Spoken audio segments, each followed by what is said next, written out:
हम सब जानते हैं कि यूटीआई हम लोगों ने सुना तो हुआ ही है, ठीक है। बहुत हल्के तरीके से अगर मैं इसकी जानकारी दूं तो इसको हम बोलते हैं यूरिनरी ट्रैक इन्फेक्शन, मतलब आपके पेशाब के रास्ते में होने वाला इन्फेक्शन। ये मोस्टली एक बैक्टीरिया होता है, जो ई कोलाई बैक्टीरिया होता है, इसकी वजह से ये होता है।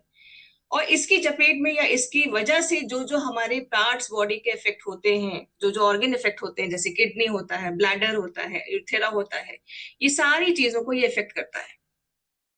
इसके शुरुआती लक्षण जो होते हैं, आप जब पेशाब जाते हैं, आप यूरिन पास करने जाते हैं, तो आपको वहां जलन होती है, पास करने में जलन होती है, बहुत पेन होता है, बार बार आपको लगता है कि मुझे यूरिन पास करने की अर्ज आ रही है। मतलब आपको यूरिन उतनी नहीं निकलती, लेकिन जितनी आपको प्रेशर लगता है कि नहीं बहुत ज्यादा मुझे प्रेशर आ रहा है, इस वक्त मुझे यूरिन करना ही करना है।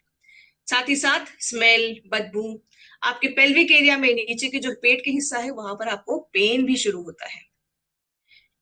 अब इसके कुछ कारण: साफ सफाई की कमी, कम पानी पीना, बहुत देर तक आपके यूरिन को होल्ड करके रखना, और बैक्टीरियल इन्फेक्शन।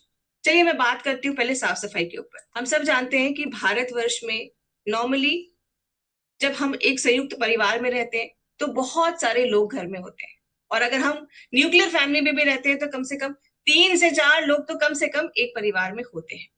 और वो हर एक व्यक्ति अलग अलग जगह जाते हैं, अलग अलग जगह की वॉशरूम्स यूज करते हैं, कई लोगों से कांटेक्ट में आते हैं, और सेम बाथरूम हम घर में आके यूज करते हैं।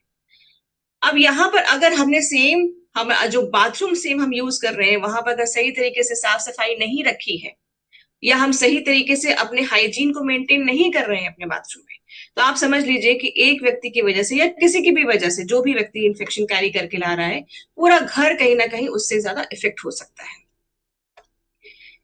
एक और जो प्रॉब्लम होती है कि हम यहाँ पर बहुत देर तक यूरिन को होल्ड करते हैं, तो हमें वो भी नहीं करना चाहिए। तो ये कुछ प्रमुख कारण हैं जो कि यूटीआई को बढ़ावा देते हैं या न्योता देते हैं, मैं कहूँ तो आपको एक छोटा सा फैक्ट अगर मैं बताऊं साथियों, तो यूटीआई सुनने में तो बहुत छोटा सा शब्द लगता है, लेकिन अगर मैं आज यह फैक्ट आपके जो सामने रख रही हूं कि भारत में हर दिन लगभग लगभग 5 से 8 लाख नए केसेस यूटीआई के हर दिन आते हैं। आप सोचिए, 5 से 8 लाख आपके यूटीआई के नए केसेस हर दिन भारत में आते हैं। तो यहां पर एक सोचने का थोड़ा सा पोर्शन में आपको कि आप थोड़ा सोचिए कि हम सोचते हैं कि हमने बहुत अवेयरनेस बना दी है, हम बहुत हाइजीन कैंपेन्स कर चुके हैं, तो क्या अगर हम ये कर चुके हैं तो ये आंकड़ा बढ़ना चाहिए कि ये घटना चाहिए?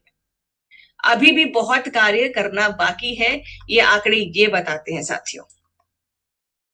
इसी के साथ इसका और ज्यादा खतरा बढ़ जाता है उन महिलाओं को जो गर्भावस्था में होती हैं। 3 से 24% तक जो है ये टेंडेंसी उनमें ज्यादा हो जाती है। और आप सभी जानते हैं कि गर्भावस्था के दौरान डॉक्टर्स कोई भी मेडिसिन नहीं देना पसंद करते हैं, क्योंकि वो नुकसान करता है उस वक्त गर्भ में पल रहे बच्चे के लिए और माँ के लिए भी।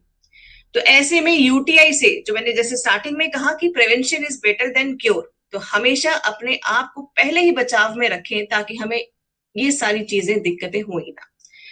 जैसे जैसे उम्र बढ़ती है, इम्यूनिटी भी आपकी सप्रेस होती है, तो वृद्ध लोगों में भी ये लगभग लगभग 2.5% मामले पाए जाते हैं, ये केसेस भी आते हैं।